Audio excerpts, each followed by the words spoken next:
I was watching Neil deGrasse Tyson, which I actually am still watching now on the phone that's right next to me. And he's talking about the situation between Terrence Howard and where Terrence said on the Joe Rogan show, 1 × 1 = 2, and then send a page of things to Neil deGrasse Tyson to talk about, to get his thoughts on it. And Neil deGrasse Tyson was beautifully talking about how Terrence thought that he was, name checking them or whatever the case may be, or calling his ideas stupid, right?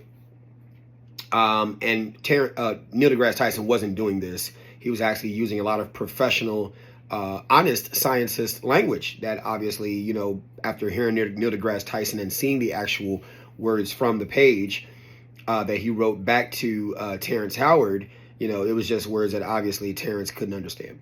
And so he was talking about the Dunning-Kruger effect. The Dunning-Kruger effect is when you get you're introduced to a body of knowledge, and then what you do is you take that body of knowledge and then tend to apply it as though you know everything about that field in certain effect. And then once you hit a point where you finally realize, because that's pretty much what it is, when you finally realize that you don't know everything about this, there's a peak, immediate peak, so to speak, and then you drop down.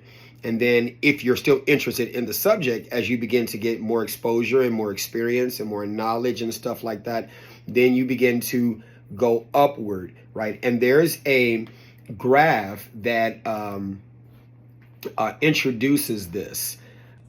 See, this is the Dunning-Kruger effect that I was talking about. And so this is the confidence right here. Confidence low, confidence high, the knowing nothing, competence, knowledge, experience, even though experience is spelled wrong, whoever did that, but that's okay. Let's continue to go.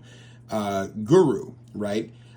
So it starts off at peak of Mount Stupid, fall down into the valley of despair. Okay, I have a problem with that term, but let's go.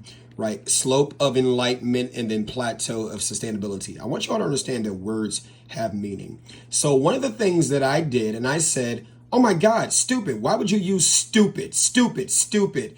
That is an insult, until I went to the, dictionary.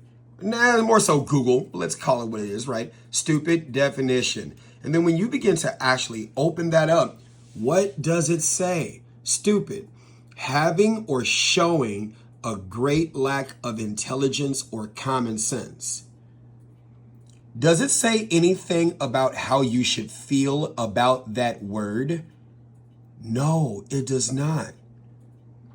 And so one of the things that I do as an anger management specialist is I tend to look at words and emotions and things like that. And in my practice with my clients, we do a what I think it means versus what it actually means. What I think it means versus what it actually means.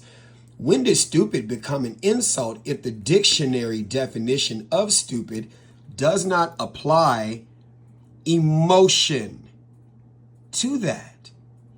I've said it before, I'll say it again. We as humans are the collections of 5 things: needs, experiences, motivations, habits, and education.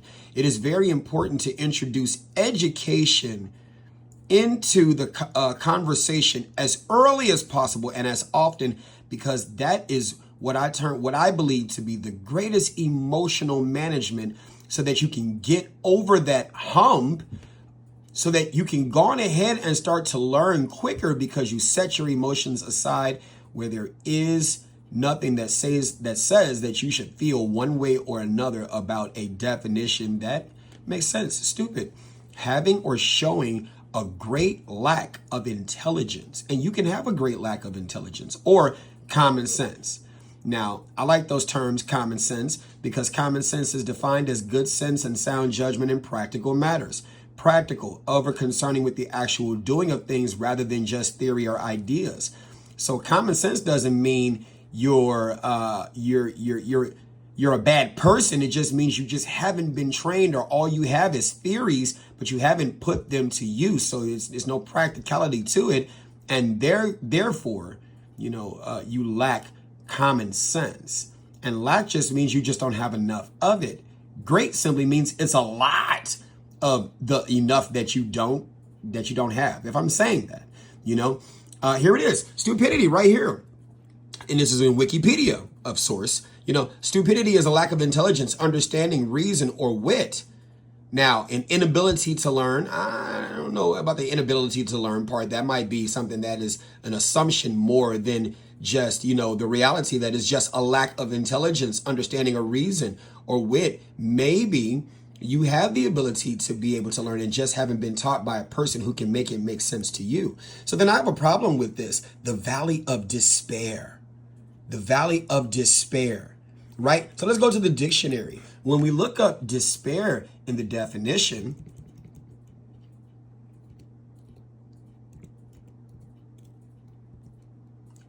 I'm probably spelling it wrong. No. I was spelling it wrong. Do it right. Yeah. So, despair, noun, a complete loss or absence of hope. So if we're trying to motivate people to learn things, why do we want to call this the valley of despair? Peak of Mount Stupid makes sense because you're at the peak or, at the highest heights of thinking but you just simply, you've exhibited a great lack of intelligence, a great lack of common sense. And that makes sense without any emotion being there, because we just showed in the dictionary, there is no emotion applied there, right? No emotion applied there. And then let's go on ahead and look at this valley of despair, complete loss or absence of hope. Why would we do that? Now, a person may feel as though they have the absence of hope. Who lifts that person up from this valley of despair? At what point in time? There needs to be a point here that is shown as to who or what. Did they do it themselves? Did they have other things that they listened to that said, hey, maybe I really do want to know about this thing.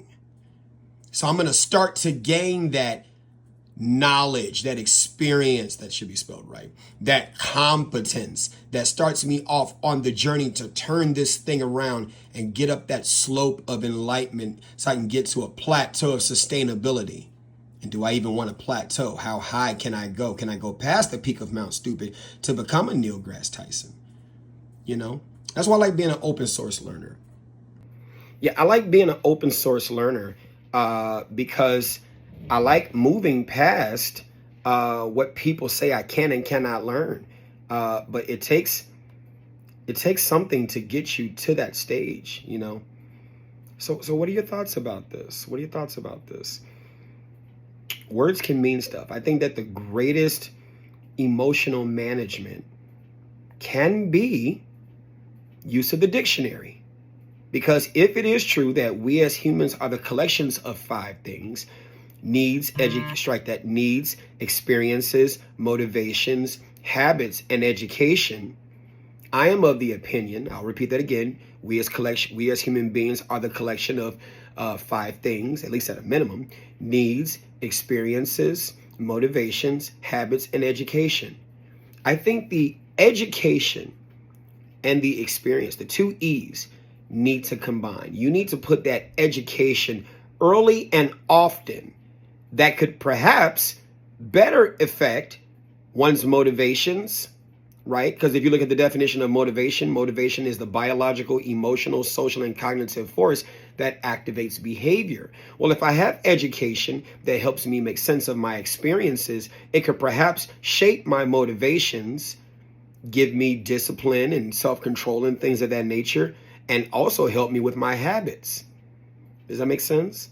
Right? And then I won't necessarily get the Dunning-Kruger effect all the time, because I won't have to be at the peak of Mount Stupid. I can actually go get the education to, one, know that stupid isn't an insult. Because I got to sit here and say that as I was sitting here listening to the Dunning-Kruger effect and I began to look it up, and then I saw that on all these little graphs, or most of these graphs, there is a peak of Mount Stupid. And the educator in me, I'm a constructivist. I continue to believe that education is something that you can evolve in. And so I said that, well, why would you say stupid? Stupid is an insult. But I know to go to the dictionary. And as soon as I went to the dictionary checked me. The dictionary said, it's not an insult. It can be taken as an insult depending upon your, what did I say? Needs, experiences, motivations, habits, and education. If your experience with the use of the word has applied shame, right? What is shame? Let's look it up. All right, here we go. Shame, a painful feeling of humiliation or distress caused by the consciousness of wrong or foolish behavior. So remember how I said the dictionary will pretty much tell you an emotion that comes with the use of that word, or the noun, if you will. A painful feeling. There it is. That's emotion. A painful feeling. Psychological, right? A mentally painful feeling of humiliation or distress caused by the consciousness of wrong or foolish behavior as a child. Who's responsible for giving you the consciousness, making you aware of what's around you? Your parents, right? Your parents. So then when you look at the Dunning-Kruger effect and the valley of despair, complete loss, right? Complete loss, catastrophizing things, right? Complete loss, absence of hope. Who gave you that shame shovel? That painful feeling of despair, humiliation, or distress caused by the consciousness of wrong or foolish behavior. A theory can be wrong because it fails to consider certain things, right? A foolish person simply means you just, you're acting in a matter of fact, let's look it up. Let's not assume. Here we go. Foolish, of a person or an action lacking good sense or judgment, unwise. Does that mean that you don't have value? So if in fact this is the truth, which it is, right? A foolish, lacking good sense or judgment, why would you shame this person? Why would you shame this person? That's why I'm trying to get back to the definition of shame. Why would you shame this person? A painful feeling of humiliation or distress caused by the consciousness of wrong, which simply means it's just not correct, it's missing some things. Or foolish, which means you just simply don't know. Why would you bestow upon a person's consciousness a painful feeling of humility? This is why I try to encourage my clients to discard that shame shovel given to you by your family and perhaps maybe your culture of what you don't know and the behavior that follows from what you don't know. Give yourself grace. It's okay to assume certain things based on you getting a higher level of knowledge, or not a higher level of knowledge, or being introduced, if you will, to a higher level and a higher body of knowledge. You latched onto something and you're so interested about it that you think you know everything about it, and you're at the peak of Mount Stupid. Well, stupid is not an insult, but your experience with the word, because of the shame that has been put upon you, likely put upon you by your parents or your relatives or even your culture, can make you feel so bad, so filled with shame that it puts you in a depression. And I'm going to introduce one more thing to you. Here we go. So there's a book called Learned Optimism. I believe the author is Dr. Martin Siegelman. And I came to know him through the book How Children Succeed. I'm very interested in child development and helping children, for I feel that the greatest criminal justice, if you will, is early childhood education, early and often. But he said something about, in referencing the book Learned Optimism, that depression is not, that he finds in his professional experience, is not as it's defined in the DSM-5 or the DSM-3, I believe at the time, because, you get a lot of people that want, a lot of psychologists, or a percentage of psychologists and therapists that want to go right to that manual and diagnose a person with a problem, when the problem could simply be they were miseducated or misinformed. That's why I love being an Adlerian therapeutic educator. Okay, I love being that. As an anger management specialist, parenting coach, all that great stuff. Trauma-informed coach, don't want to list it all. You get it. But one thing he said was that depression is simply a severe low mood. Low mood caused by a person harboring pessimistic thoughts. Valley of despair. We just defined what that was. Pessimistic thoughts, right? Instead, if you just simply learn, and hopefully somebody introduces this to you, how to better explain why good or bad things happen to you, it could start you on that slope of enlightenment to get to a plateau of sustainability. And when I think of depression in terms of the military terms, which this would in fact be a depression, which is simply a low point in the earth or in the ground where you are, where you're surrounded by other material, usually other bodies of earth on all sides. This would be a depression. This would be a depression. And if you think about it, how many people give you a shame shovel? Shame shovel could be how someone makes you feel that you are stupid by virtue of making you feel bad, which is actually shame. Then just letting you know that stupid doesn't mean you're a bad person. It just means you've shown that you really haven't been taught everything about this subject. But I love that you're at the peak. Why do I look at this person at the peak of what they've learned? And this thing that they have learned could, in fact, in and of itself, be true. It's just missing a lot of other stuff, right? So why do we push this person down into the valley of despair? Who pushed this person down? Did they push themselves down?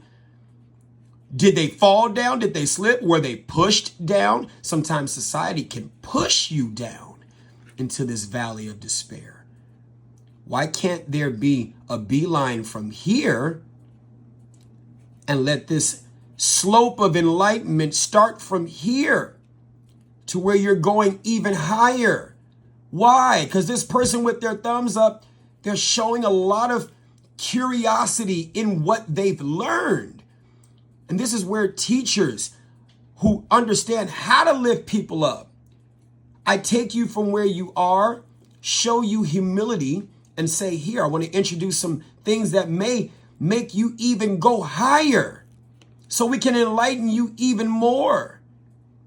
You know, I would argue that the Dunning-Kruger effect is perhaps sparked by a person who's never allowed to be wrong in their childhood, a person who was never allowed to fail, right? And if we look at the definition of failure, let's go there.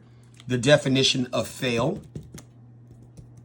I really hope somebody learns something. Fail simply means be unsuccessful at achieving one's goal. It applies no emotion to it. So if it applies no emotion to it, what did I say we were the collections of?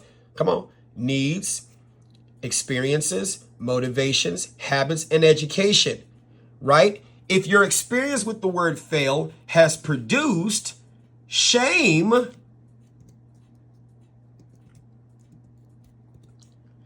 a painful feeling of humiliation or distress caused by the consciousness of wrong or foolish behavior, it is very possible for you to fall into or even push yourself because of the shame shovels that people have given you into this valley of despair. Right? It's very possible for that to happen. But if you understand early, because you were introduced to the dictionary and you understand that fail has no emotion to it, it just simply means you just don't know. But when you learn something, you're excited. This is the moment right here where we can continue to pique your curiosity. And in fact, you don't get to the peak of Mount Stupid. You're excited, but you stay humble because you know there's more to learn. There's more to learn, right? If you teach them the dictionary and you help them understand what's the definition of wisdom. Let's look it up. Wisdom. Wisdom, the quality of having experience, knowledge, and, that word is important, good judgment. I may have gotten knowledge about a thing, but I don't have knowledge about all the things. I don't have the experience, and I haven't practiced to make judgments for those judgments to be assessed as good, bad, whole, or incomplete. And then that which is good. Is this an objective good or is it a subjective good? Objective good is pretty much, yeah, everybody could have gotten, or most people could have gotten to this, such as an objective good and objective truth. Subjective good is another type of good. It's good for me. It may be bad for others. It just depends, right? But I still need these. Why is that word "and" important? Because it's the combination of having all of these, not or, which would imply that it could be one. If I got this, I'm wise. If I got this, but not the others, I'm wise. If I got this or not the others, I'm wise. It's experience, knowledge, and judgment that is considered to be objectively good, or even subjectively, depending. But we would argue objective for this point, right? So what could contribute to the Dunning-Kruger effect, right? Childhood. And I would even go so far. I got to introduce this. I would even go so far as to look at Erik Erikson's psychosocial stages of development, right? Let's go here. This is one of the best ones I see. Here we go. So Erik Erikson's psychosocial stages of development, you got at infancy, trust versus mistrust. What is the virtue? Hope, right?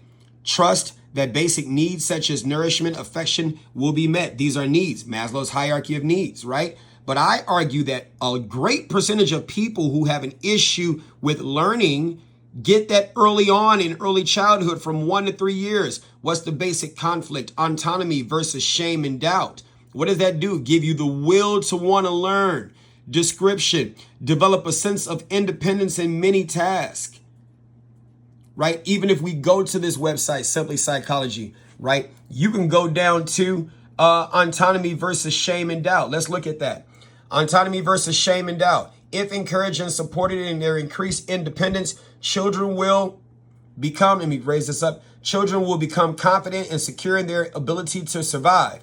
They will feel comfortable making decisions, explore their surroundings more freely, and have a sense of self-control. Achieving this autonomy may helps them feel able and capable of leading their lives. But when you get to shame and doubt, on the other hand, if children are overly controlled or criticized, they may begin to feel ashamed of their autonomy and doubt their abilities. This can lead to a lack of confidence, a fear of trying new things, and a sense of inadequacy about their self-control abilities.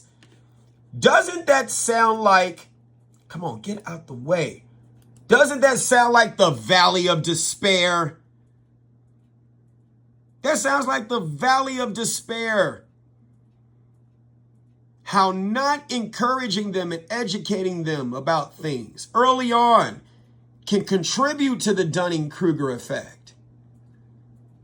So who in this little peak right here, what happens from here to here? Who starts them on that process of getting off this valley of despair and turning themselves around? Who made them feel that the word stupid was an insult instead of meaning that you're just showing? There's a level of knowing, but man, you're showing a great lack of knowledge. Like you really, really don't know. But is that true? They didn't say a complete lack of knowledge. It's a great lack of knowledge. So is this the one thing that you do know? And can we build from this?